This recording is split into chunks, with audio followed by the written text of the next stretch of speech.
The thing is that you can have an environment where you're not burned out and you're not thriving at the same time.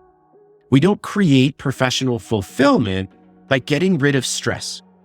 We create fulfillment by nurturing something. Welcome to Vet Life Reimagined. I love this conversation with Josh Vaisman.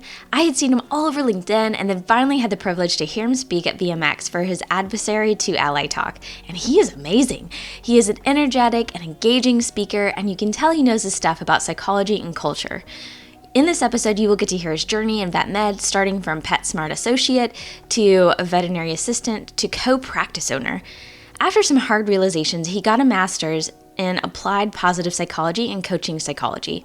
So in 2018, he founded Flourish Veterinary Consulting that translate the science of human thriving to empower veterinary organizations in cultivating workplaces where professionals can thrive. He also recently worked with AAHA to publish the book Lead to Thrive, the science of crafting a positive veterinary culture. There are tons of wisdom in this episode, so let's get to the conversation with Josh Vaisman. When did you know that you were interested in even getting into veterinary medicine? Oh, wow. That's a good question. Okay. So it's 1998 and I'm working in a PetSmart in Boulder, Colorado. I worked in the specialty department. So I was the guy who sold people fish and lizards basically. And we had a PetSmart veterinary services in our PetSmart, which dates me a little bit. Although I did actually just give the date. Yeah, so PVS doesn't exist anymore. But at the time, there were PetSmart Veterinary Services, and the chief of staff at our PVS was this really incredible guy, Dr. Donald Davidson Dodge III. No joke. Triple D III. Yeah, I like to tell people he broke the cycle. His son's name is Alex. So Donald was just a hoot of a human being, just full of life, really charismatic, hilarious, super kind, really compassionate, very interested in people. And I found myself kind of wandering over there over breaks, and I sort of befriended him and some of the people at the hospital and started hanging out. And then I had this wild hair. I like to joke with people. I think you'll get a kick out of this as a veterinarian yourself, that I had a minor break with sanity and thought maybe I'd want to go to vet school one day. So I approached Donald and I asked him if I could volunteer there to get some experience to see if that was really something I wanted to do. And he said that they couldn't allow volunteers. The corporation didn't really allow that, but they could hire me. And so I started working there as a technician assistant. And that's how I broke into vet med. And I haven't really looked back much since. Okay. So you start working as a technician's assistant. And all I know, the jump to the story, is you end up going into partnership. So what is the story that is getting into, even partnering in ownership of a hospital? Yeah. So I worked at PBS for a few years. And then at the time it was VetSmart that sort of predated the rebranding to Banfield, bought all the PBSs, and everything really kind of changed for us culturally in that practice. And Donald decided to leave and open up his own private practice. I wasn't 100% sure that at that time that I wanted to keep working in veterinary practices. I didn't really know what I wanted to be when I grew up. Some may argue that even at the age of 46, I still don't know what I'm going to be when I grow up. But I ended up leaving, and I worked at a couple sort of odd jobs for a while. And then I got back into vet med, and I worked at a veterinary practice in the area. And I ended up doing that for several years, just working as a tech assistant at a few different hospitals. One day I'm working at this practice also in Boulder, and one of our associate veterinarians came in, and she was lit up, just super, super excited. Her husband has sold his practice. So he owned a hospital actually just 5 miles from ours. They're both veterinarians, but I'm assuming that they realized that if their marriage was to succeed, that they couldn't go into partnership together, and she wasn't going to work for him. So she ended up going into partnership at a different practice in the area. With a friend of hers. Anyway, the short of the long of it is that he had sold his hospital to 2 veterinarians and a vet tech. And I had no idea that you could be a non-DVM and have ownership stake in a veterinary practice. Never even occurred to me. So if people only listen to the first 10 minutes of this podcast, they're going to think I'm the most bombastic and self-assured, maybe egocentric human being on the planet. So I'm making $9.50 an hour or something along that lines. And all of a sudden this like idea sparks in my head. Well, I mean, I've seen people run veterinary hospitals. I can't imagine it's really that hard, but I could do that. And so I waltzed into the doctor's office and I sat next to one of my favorite associates at this practice.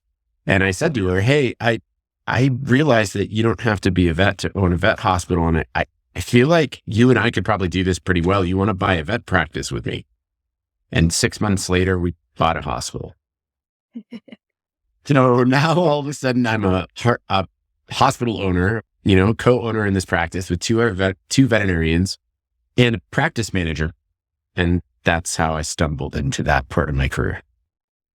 I can only imagine what you learned from that start. So what were some of your best memories of, all right, I'm part owner, I'm running the hospital now. What do I do? Best memories. I think at the time, if you had asked me that, I would have pointed out like the really fun and exciting things, like rebranding the practice and going through this, like, creating new logos and new color schemes and then redoing the website and going out into the community. And we like secretly posted stickers about us, these funny little paw print stickers that had this like obscure message. I don't even remember what it was, but it was like one of those things where you'd be like, what? Oh, got BNA. That's what it was. Because the initials for our practice was BNA. And it just said got BNA and then www.gotbna.com, which then took you to our website. And yeah, so it was like all of that stuff, building a hospital, building a team, building up a business, taking something that wasn't really doing that well. And then over time, making it into this thriving organization was really, really exciting. But the honest truth is that now, sitting where I am now in my career, thinking back, those 15 or whatever years ago that we were doing this, actually, I think the best memories that I had were the things that I completely screwed up. You mentioned learning. Yeah, I learned a ton. I learned a ton by just like confidently deciding I could do something and giving it a try and probably having about a 27% success rate. So yeah, I think that the errors and the stumbles and the screw ups and the missed opportunities were actually some of the best when I look back at it now. That's very insightful because as a veterinary team, we don't always appreciate the tries that we do. We feel like we should know and we should get it right and it's high risk. And so I'm sure you've seen that in people in the hospital. Mm-hmm. What are your thoughts on that? Is that even something that in a medical profession, if we're with a patient, are we allowed to try things, or like what happens if we fail? Yeah, it's a really wonderful question. Failure, generally speaking, in life is something that we try and avoid. And certainly I think that there's probably interpersonal pressures for that. There's psychological pressures for that. There's societal pressures to appear competent and capable and, look professional and credible and all those kinds of words that we think of with folks. And I am no less susceptible to that than anyone else. I don't want to like paint a picture that I'm, this like failure guru who has no problem messing things up and is, zero risk aversion and all that. I do care what other people think of me and I do want to do things well and do things right. Now, you take those sort of normal pressures of a normal person to show up and look good, and then you add to it medical training. And medical training, especially, I feel like in vet school and probably to a similar extent in tech school, we're teaching people sort of like, the gold standard. And this is the best way to do things. And this is the right way to do things. And if you don't do it the best or don't do it the right, you're screwing it up. And so we're sort of hammering that desire to be perfect. And then we're also attracting people who I think are probably a little more susceptible to that pressure and a little less self-confident around failure. And we're also talking about lives. We have patients' lives in our hands. And so with this particular dog, this particular horse, or this particular hamster, or whatever it might be, if we mess things up, that animal may suffer or die, and the people attached to it may suffer as well. And so all of this is pushing us to avoid any sort of failures. I think what we need to do is we need to learn to think of failure not as a zero-sum game. failure most often, sometimes it is not. Sometimes it is simple 1 or 0, right? If I walk into the street with an oncoming semi going 65 miles an hour, that was a failure on my part and it will probably end my life, period. There are absolutely cases like that. But most of the failures that happen in our lives, most of them, I would say probably 80 or 90% of them, fall into this sort of gray area of it's not going to end the world and it's not going to end a life. It's going to teach us something. And if we can look at those opportunities as an opportunity to get better next time, I think that can help us reframe failure into actually a very necessary and important part of our existence. And I think that mindset, which to me, my mind goes to the growth mindset of the situation, right, is much more likely to have a enjoyable culture if the whole community embraces that. So, which I know positive psychology is kind of your guru area, but we aren't there quite yet. So you've been owning this practice, your first practice, and you do change. So how does that evolution happen when you leave this particular one that you've built? Yeah, that's a great question. So the reason why I think back fondly on the errors and failures and screw ups that I made, it actually relates heavily to this part of the story. We had a lot of success, and I'm going to put that in air quotes on purpose because I think we think of success, when we say that word, most of us, especially in our society, have a mental model around, something numerical. The business is making money, we're growing, those kinds of things. And from those traditional metrics, we had a lot of success at that practice. For anybody who's business related, when I left the practice, we were at 26% EBITDA, which is like a highly profitable veterinary hospital. However, I have reframed how I think of success now. So I'm in this practice, we're having all this growth and success, and I start thinking to myself, well, gosh, if I could do it here, I can do it elsewhere. And I got really ambitious and decided to pursue multi-practice ownership. My partners were not interested in that, and so I chose to leave. I sold my equity to them. I left and I went into another venture at a much larger hospital that was really going to take a big turnaround. But because of that, it was also an incredible opportunity from a business perspective. And I sort of dove headfirst into that. This hospital was 75 miles from my house. I bought this practice with a couple business partners. One of them was a startup corporate group, and they had a whole bunch of their own money. They were looking to buy hospitals all over the place. We had this big retreat thing where we talked about building $1 billion company, like all these kinds of things, super excited about all of these amazing business opportunities. And so that's what I dove into headfirst. I started to try and apply the same kind of things that had quote worked for me in the first hospital, and they just weren't working. And I couldn't see any other way. And so I started just beating my head up against the wall harder, still thinking that that's going to break down the wall, right? And instead it just broke my head. And so over about 1.5 years, I went down this path of, beating my head so much that it actually caused harm to myself and unfortunately to others. And I ended up really just totally burning myself out. I mean, I was probably in that practice 68 hours a week. I was commuting 75 miles up and 75 miles back home every day. We were open 7 days a week. I was often there all 7 days. And then I was also trying to do this consulting work with one of my partners. I was trying to help the corporate group find and acquire other practices. I was doing some training and transition. I mean, I was trying to do way, way, way too much and doing none of it well. But really the problem wasn't so much the workload for me. It was this mismatch in values. I found myself sort of trying to force things in a way that really just didn't go along with the kind of person that I want to be in the world. But I also thought that's what I was supposed to do, to get the numbers at the end of the day. And eventually it tore me. I really think of that part of my life as the darkest time in my life. I thought about leaving VetMed. I actually had no idea where or if I fit in the world. And so I ended up leaving that venture. I sold my equity to my partners. I resigned my position as hospital director. I left the consulting firm. I left the corporate group, and I sort of took a break to try and, take care of me a little bit. And a few weeks into that break, I came across a book by Sean Achor, Achor, The Happiness Advantage. And I read The Happiness Advantage, and then that turned me on to this idea of happiness studies and positive psychology, which are two kind of different things. I ended up getting onto Coursera, and I took a specialization, the Foundations of Positive Psychology, taught by Martin Seligman and Karen Rivich and Angela Duckworth and Jim Pulowski. So these are like titans of early days of positive psychology. And I was convinced that this was what we were missing in our profession.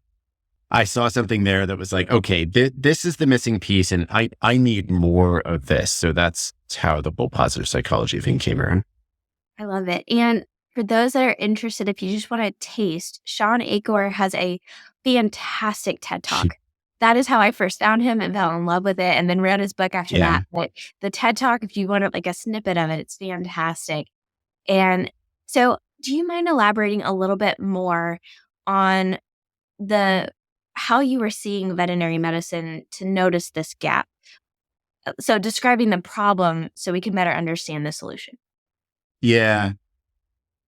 I want to be very candid and honest here. We have a lot of challenges in our profession. The reality is that there are a lot of problems in how we have sort of built our profession to function right now. We face a lot of stressors and uncertainty and unpredictability every day. We often have people who are working in environments that are not very healthy or supportive. We have people who struggle to make a living. I mean, I personally employed technicians who had one or two other jobs to try and get by. I'm not proud of that looking back on that now, but that's the reality. There's a lot of difficulty and challenge in our profession. And because of that, we see very high rates of burnout. We see people who struggle with compassion fatigue. We definitely have a suicide issue and, all of those kinds of things. Those are real. I don't want to dismiss those at all. I want to face those head on and recognize the reality of that. What I started to feel like, and I couldn't put words to it until I encountered the area of positive psychology, was like all we're doing is talking about, pardon my French, the shit.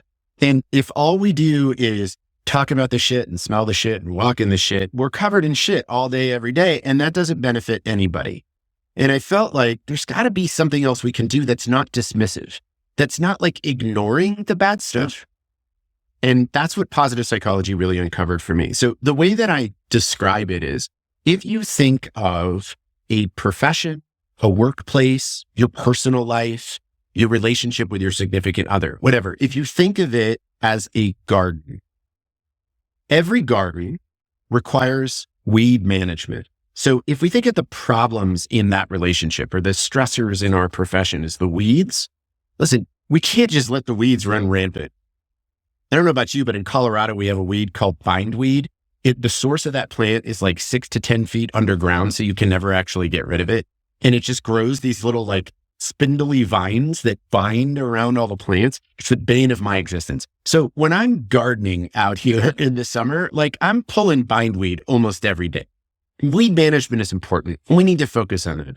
You can think of it the same way with patient health. Like if we ignore the symptoms or the clinical signs that a patient is having and we just focus on, well, their weight is good, like that's not going to help the patient, right? So we have to deal with that stuff. However, if all we do as a gardener is focus on weed management, number one, there's no such thing as a weed-free garden. You can go to the most wonderfully curated, most well-resourced and cared for garden in the world, a botanical garden in a big city somewhere, whatever. You will find things growing there that don't belong. There's no such thing as a weed-free garden. But let's imagine for a moment that we could actually eliminate all the weeds. You can go and pull all the bindweeds fast enough and deep enough that they're all gone. Great. What's left? Patch of dirt.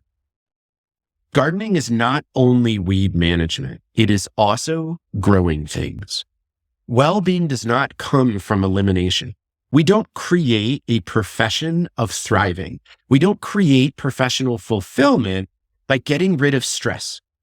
We create fulfillment by nurturing something, by taking the things that actually are fertile seeds and planting them in nutrient-rich gardens and adding nutrients to that so that there's sunlight and there's water and there's all of the stuff, nitrogenous stuff that it needs to grow, right? And we cultivate those things so that those seeds sprout and they grow to their full potential. We have to do both. And that's what positive psychology is trying to teach us how to do. we are going to live in a world of weeds. How do we minimize and mitigate those and counterbalance them with an abundance of fertile seeds so that in the end, we get a flourishing garden? I think the story that I shared with you when we were talking earlier was when I heard one of the earlier Merck well-being studies, and the two gentlemen had gone to some veterinary schools to talk with the students, and they were Mm, sitting down with some, and they were asking them what they were excited about to do after vet school. And one in particular said, well, I'm really passionate about emergency and critical care. That's just where my heart lies. But I know I'm going to burn out. So I got to work on my back yeah. end. And Yeah. so when I heard that story, it just struck me like, that's wrong. That's not right. And so, wait a minute. We shouldn't Mm, be setting up where people just are going to assume they're going to have problems, right? yeah. And can we not set these individuals up for success by teaching them yes, there are challenges, but these are Yeah. the ways that we can think about it so that you can make this more a sustainable career going forward. And I think that's a great way of kind of also putting a real example in veterinary medicine on if you focus too much on the negative, you Mhm, create potentially an entire generation that just accepts that instead mhm. of working on the skills to make it better going forward. Yeah. And that's what I would love to see in veterinary medicine. So, do you Yeah. have some examples of that positive psychology approach when it comes to a particular problem? Yes. Oh, absolutely. You're spot on, Megan. And I think you're really onto something here that's really important for us to address. You can walk into any veterinary practice in the country, and I would be willing to bet that so long as they have a team, there's multiple people that work in their practice, you're going to find at least one person, probably more. Depending on the research we look at, you're going to find 40 to 60% of people on average who are not burned out, who if you had them complete the Maslach burnout inventory, or the professional index or the UTRAC engagement, well, any one of those validated assessment tools, they would not show up as burned out. And yet we talk about the profession as if it's inevitable that everybody's going to experience that. So I think the solution to that is let us continue to do what we can to minimize and prevent the burnout for those that are experiencing it, and to ensure that those that aren't never get there. We need to keep doing those things, but we're not going to learn about what excellence looks like, what fulfillment looks like in this profession by studying where we're falling short. What we're going to learn is how not to fall short. The thing is that you can have an environment where you're not burned out and you're not thriving at the same time. So let's, for that student that you were talking about, what I would want to do is I would want to go into veterinary practices, emergency practices where there are thriving emergency practitioners, and I'd want to study them. What is it about them as individuals? What are the skills that they utilize? What in the environment is the scaffolding that supports them utilizing those skills at work? What are the skills that they're emboldened with or that they get to develop at work that all contribute to them thriving? That's how we're going to learn about thriving in emergency medicine. So that's the kind of thing that we're doing. So at Flourish, one of the things that I can share that I think is actually an evidence-based solution is we wanted to look at, okay, what are the predictors, the environmental predictors of workplace well-being in veterinary medicine? Among other things, we looked at organizational commitment, which is like a form of engagement. We looked at job satisfaction. We looked at perceived resilience. We looked at job retention. So, I have no intention of leaving, that kind of stuff. And one of the things that we found, which we weren't that surprised, but because the literature seems to suggest it just generally, is that the types of behaviors that leaders bring to their workplace each and every day. So I'm your boss. The things that I do in our interactions on a day-to-day basis seem to actually make a difference there. They have a very strong relationship to your workplace outcomes when it comes to things like joy, fulfillment, and well-being. Okay, so what are those behaviors? What are those things? Well, it seems pretty clear that when we have leaders who cultivate voice and create an environment of growth mindset, this is what we call psychological safety. This is what you were referring to or alluding to earlier in our conversation, right? If I, as a leader, can recognize that you're not going to be a perfect practitioner, but you're definitely trying to get better, then I can help you get better by responding productively when you fall short. And if I can do that routinely, you're going to start to feel safer to take intelligent risks at work so that you can learn and grow, right? That's going to lead to a sense of achievement, to a sense of purpose, to a sense of fulfillment. So that's one thing. As a leader, I can recognize the positive, purposeful contributions that you're making every day and not just see them, but actually show them to you. You did this, and this is the difference it made for me. This is the difference it made for your coworkers. This is the difference it made for our clients, for our community. If I can actually show you that on a routine basis, you're significantly more likely to feel like you matter at work and that the things you do every day are meaningful. That leads to fulfillment and well-being and resilience, as it turns out. There's a very, very strong correlation. If you look at Angela Duckworth's work on grit, there's a very strong correlation between the experience of purpose. So this is not knowing that I have a purpose, but actually experiencing it alike, purpose activated, and grit. So that perseverance, that passionate perseverance, right? If I can recognize the unique strengths that you bring and the unique goals that you have and find ways to tie both of those to my goals and the goals of our team or our organization so that you can feel empowered to achieve those things and help yourself and us at the same time, gosh, you're probably going to feel more fulfillment and joy and well-being in your work. And then finally, if I can connect with you on a human level and actually care about you and show that I care about you on a routine basis, and that I'm here to support you and that I believe in you, even when you fall short, well, you're probably significantly more likely to be happy, joyful, and fulfilled in your work. These are solutions. These are things that we can do. And it turns out it's not just leaders, but anybody can do that. Anybody who works alongside another human being in a veterinary workplace can deliver those gifts to that person on a daily basis, and it makes a difference. So what I'm hearing is actually that it's a culture of feedback, but not, some people may get nervous about that word because they think feedback means a negative all the time. Yeah. But what you're saying is that it's a culture of feedback, but you're looking for positive in addition to maybe opportunities to grow. Yes. And I really want to, if it's okay, I think you were about to ask a question and I realize I'm cutting you off. I'm sorry, but I think this is a very important thing. It's not necessarily either or. Feedback doesn't have to be either harsh criticism or placating, right? And that's, I think, what most people see. People who are averse to critical feedback because I don't like confrontation and they just try and be nice all the time. And then people who are very results oriented will often retort back, well, this is all nice and dandy, but it's not my job to make people happy every day, right? I don't want to placate people. If they're falling short, I need to tell them I get both of those things. There's ways to do both. It's different if I go to you and I say, the way that you dealt with that client earlier, that really doesn't match with our values, and I need you to fix that. That's critical feedback. And there are ways to deliver that effectively in real time. You can build a culture where you can actually say exactly that and it'll be okay. But let me ask you this. What if I did the same thing, but I did it this way? I know that you're the kind of person who really wants to establish a good connection with your clients. And I'm curious, the interaction that I saw you have with that client earlier, when you said X, they responded in this way. Do you feel like that established a stronger or a weaker connection? And then I can see what you have to say. And you might actually already know. I don't have to tell you that you fell short. You might respond to me, actually, no, I don't think that was that great. Well, can you help me walk through what led up to that? And what do you think you'll do differently next time?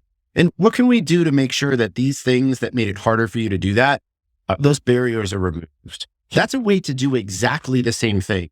You screwed up with a client and I need you to do better. But instead of you screwed up with a client and I need you to do better, it's, listen, I know this stuff is important to you and you're a capable person. Let's talk about how we can get you a little bit better at this. Yes, I think when you can approach it from, I care about you and I know that you're this good person, and then this situation kind of has me confused. Can you help me through that? That Yes. is a lot easier to hear because I'm hearing someone who cares about me, not someone who's just upset with me and doesn't care about my feelings or thoughts or whatnot.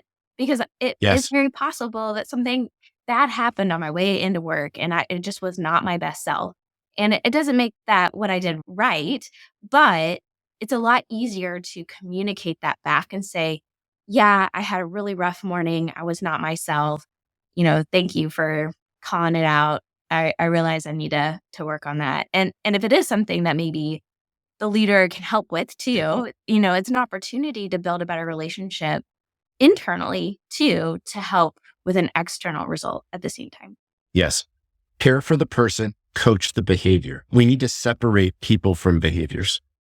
Building a culture of feedback or working on these things I don't know if it's completely natural for most people.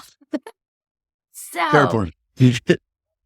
it just means that I think as leaders, there are going to be skills that are crucial that are just going to be a work in progress. So Mhm. what are some ways that people can practice these, or something that you've seen where you've seen somebody improve on some of these very important skills?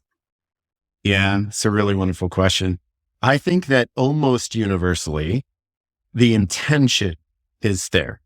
I really honestly, in the 7 years or whatever now that I've been doing this and the thousands and thousands of people in this profession that I've encountered, I can probably count on one hand how many people with ill intent there are in the profession. Like, everybody really has pretty good intentions here. It's the delivery on those intentions, taking intentions and making them felt by others.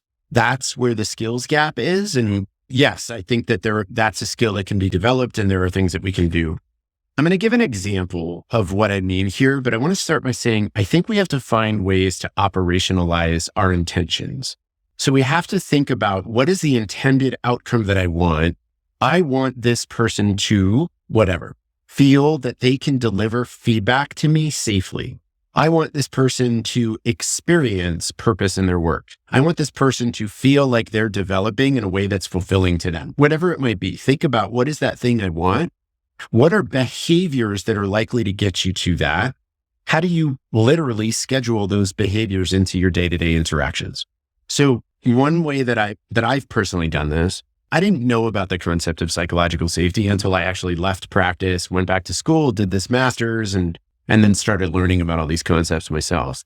And I thought back on all the times that I had a couple relationships with some team members who I probably built some psychological safety with them, but there were many times where I didn't do a good job at that. I just didn't know. I didn't know any better. No one ever taught me.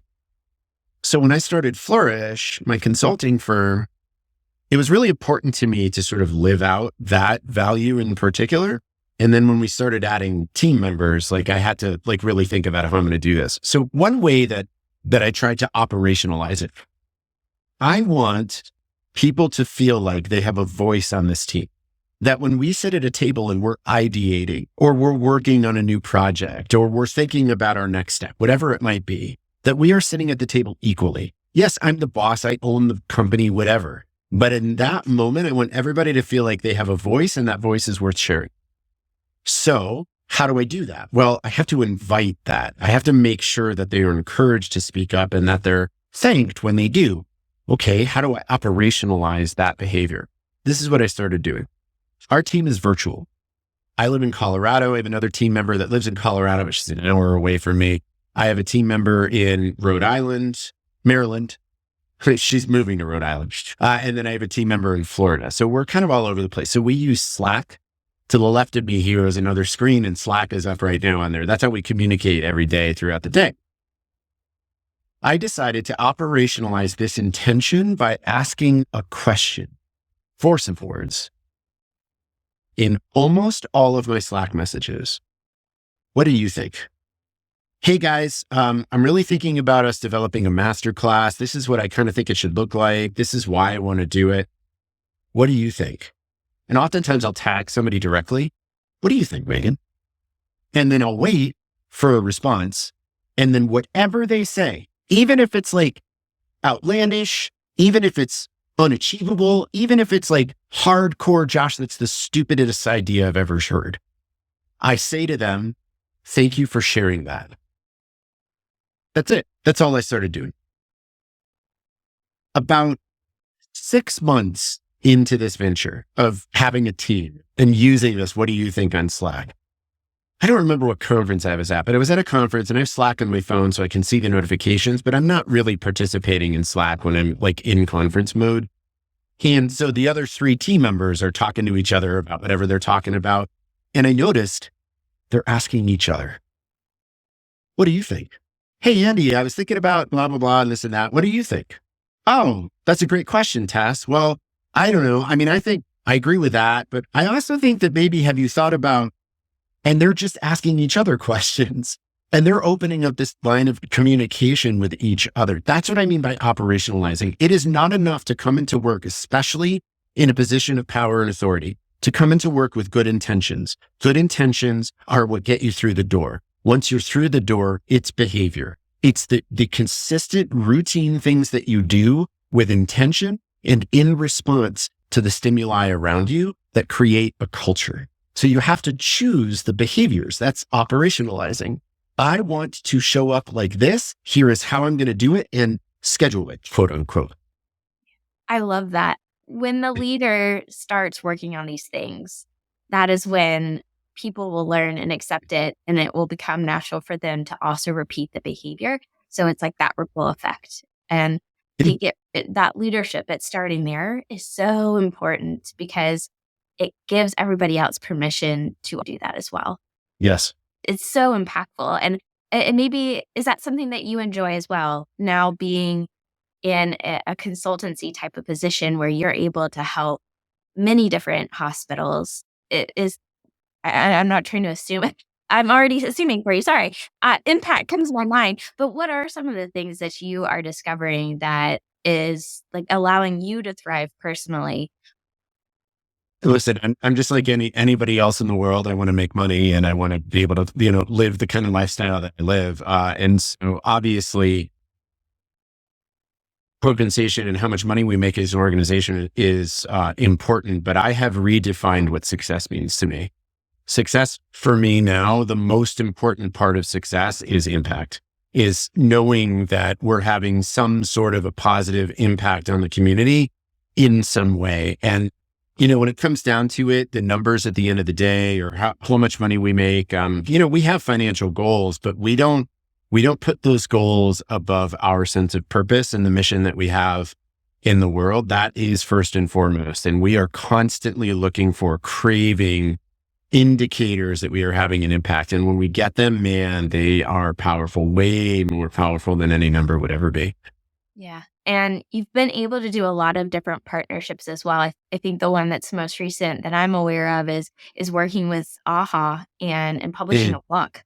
And that's a big deal. So I'm really excited for you. Thank you. What was kind of the journey of publishing this book? So everything that you've learned on paper, what is that like? The book honestly was just another indication of what I said to you earlier, that the people in this profession are some of the best human beings on the planet.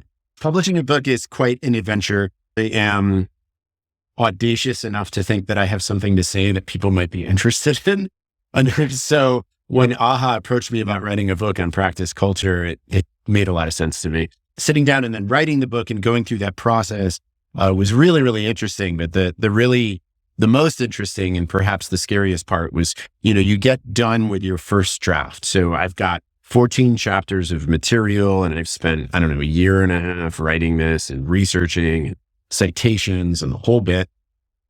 And now it's going to expert reviewers. 6 people are going to read the manuscript with explicit instructions from AAHA's publishing group. This is what you need to do. These are the comments you need to make, the questions you need to answer. Basically, they don't say this. They don't use these kinds of words, but it's basically like, read this thing and tear it apart. Like, prove to us why this isn't good enough. And so these 6 people anonymously read through the whole manuscript and they're typing comments in the margins, and then they send it back to the publisher, who then anonymizes it. They take all the names off, any identifying information. They collate all the comments from these 6 people into one document, and I get that in an email. And I remember sitting in this chair at this desk and looking at my computer screen and going, I don't know if I can open it. Oh. She's like, I was scared. I was really, really scared. So I opened this thing up and I start reading through the comments, and they were pointed comments. They were very direct. They were candid. They were incisive, and in some cases, a little bit surgical, and unbelievably helpful.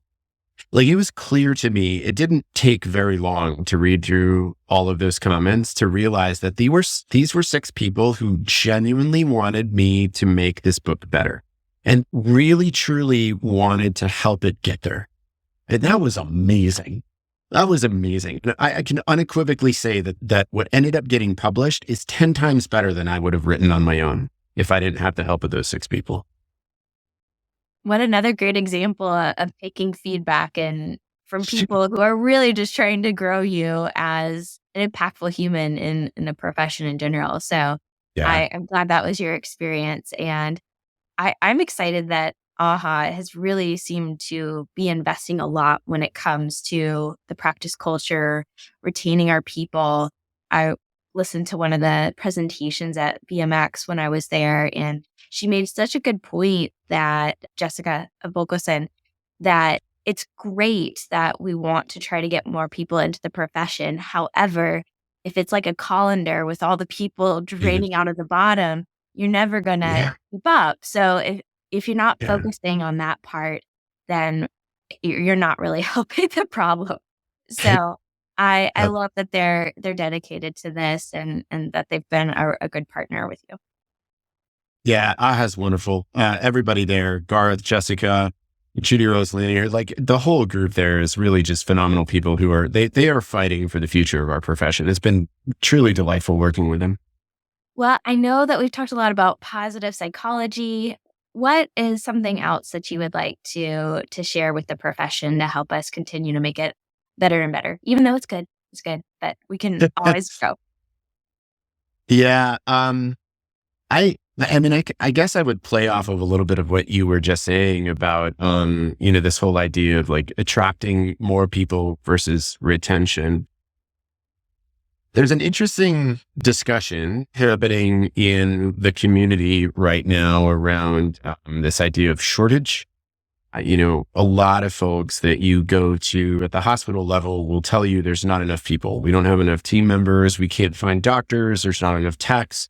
We're bleeding people from the profession. And if you look at the study done by Mars, suggesting, by 2050, we're going to have like a 15,000 veterinarian shortage or something in the country, like crazy numbers like that. And then there are other people who say it's not a shortage problem. It's an efficiency problem, that we are highly inefficient. Our business models aren't really working. And that actually, if we improved our efficiency, we would find that we don't have shortages in our hospitals. I think the truth probably lies somewhere in between there. I'm not an economist. I am not a data analyst. I don't conduct those kinds of studies. What I do know is that people who get energy through their work do better work. If we work in an environment that contributes to our sense of psychological energy, or what psychologists refer to as subjective vitality, if we work in that kind of environment, we are significantly more likely to be able to put more into it. And we're going to get more productive over time. We're going to be able to endure more stressors and bumps in the road. We're going to stick around longer. Retention improves, all those kinds of things. So I think I agree with Jessica. Like, let's keep doing the weed management stuff. Let's try and make sure that we can attract more people into the profession, open up more vet schools, more tech schools, create a larger talent pool. We should do that. Let's also ensure that we create environments that when those people are out of school and they start working for us, they want to stay for a long time. And they want to do the best that they possibly can because they're actually getting some value out of their work. I have to talk about, we spend, the average American, if you just do the math, right? So a full-time adult American is working about 40 hours a week. There's 168 hours in the week. That's about 25% of your life. 25% of your life at work. In vet med, it's probably a larger percentage, right? And I would even venture to say that the time that work occupies our mind and our being by far exceeds the time that we're physically clocked in. And so probably 30, maybe 40% of our adult lives is spent doing something work related. That shouldn't be something we just get through. That should not be the thing you survive to get to the good stuff. I don't think it makes sense for us to create human lives that only 60% of it is good. If you're going to spend 40% of your time somewhere, it should be part of the good stuff. It should be contributing to your sense of fulfillment. And if that happens, I mean, think about just personally in the areas in your life where you get lit up, where you like really feel like this is good stuff. I want to savor in this. I don't want it to end. How energized and alive you feel and how able you are to deliver on who you want to be as a human being. Let's create workplaces like that, because then we will solve magical problems. And I think when you can support your current people, it's a lot easier to hire more. Yes. I remember looking at internships, and luckily I had a father that insisted, go visit these places that you may want to intern. And there was a hospital where one doctor had just come in. She looked trash. She had left for 2 hours to take a nap and came right back. Oh, I goodness. spoke to one of the interns and she basically told me to run.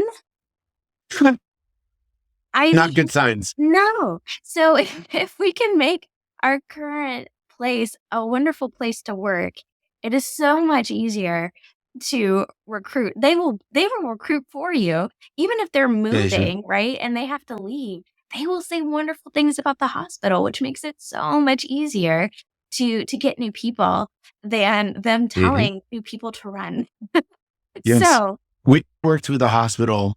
I don't even want to say, I mean, they were a client, but they didn't need us. I to this day, I say to the owners, like, I don't know why you hired us because you were already pretty darn exceptional. But I think that's part of what makes them exceptional. Last year in 2023, that I know of, 2 doctors joined their team unsolicited. They didn't have an ad out. They weren't hiring. 2 doctors from out of state contacted them. I've heard about your practice. I've heard about how awesome it is to work there. I'm wondering if you're looking for a doctor. It does happen. I love it. So I have just a final few questions for you, just to learn a little bit more about you. Do you have any hidden skills or interests that maybe not a lot of people know about? Oh, hidden skills or interests. That's a good one. I think a lot of people probably know this stuff now, but I've been a beekeeper for 9 years.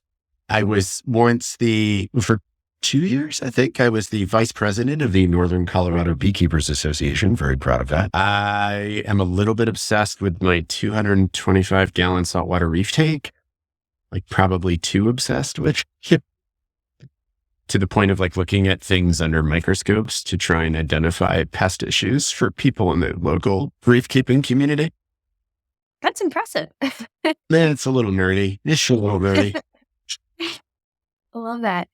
Do you have anything on your bucket list that you would like to do? Bucket list. So there's a veterinarian who I met, I don't know, a year or 2 ago. He has a flight simulator at home. And so like, okay, I've never had interest in flight simulators. I've never had an interest in being a pilot. For many years of my life, I was terrified of flying. The work that I do now requires me to travel almost constantly. And so I've gotten quite accustomed to flying to the point that I actually really enjoy it now. When he said flight simulator, I'm 47. I thought back to like early PC days, like the Microsoft flight simulator programs that, was like super pixelated and the plane like moved in herky jerky and you were using like a joystick like that. And he's like, no, it's not that. It's like a true flight simulator. It's like the kind of thing that pilots purchase for their home to practice. Like, how are you like independently wealthy? No, apparently you can get these things. They make these like crazy devices. There's the controllers and the plane stick thingy, and they make like devices that you can attach to your seat that simulate the feeling of turbulence. Like there's all these crazy things that you can get, and it's not that expensive. Like it's accessible to everybody. And he said he got turned on to this and he bought all this equipment and he spends like hours every day learning to fly. And now I'm like, I kind of want to do that. So that's a bucket list. It's a strange and odd bucket list, but I want to learn how to fly a plane. I kind of want to learn how to fly like large planes on a flight simulator. That's really cool. For some reason, I am surrounded by people who are interested in flying. My little brother, my stepdaughter, she's 13. That's terrifying. Do you think she'll do it? Do you think you'll get her like Oh, pilot's she lessons? is. And She is. that's awesome. She's already taken lessons, but Good for her for getting started early, though. That's really cool. yeah. So, I mean, I would not mind having somebody who could just fly us wherever we wanted to go. So, Yeah. I mean, that's kind of a nice perk to have in the house. yes. So, well, fantastic. And finally, what is something you are very grateful for? Oh gosh. I am grateful for you reaching out and welcoming me onto your podcast to have this kind of conversation. Honestly, and I truly mean this. Every time I connect with somebody like you who is willing to give space, I don't even want to say willing to give space because I feel like that's limiting.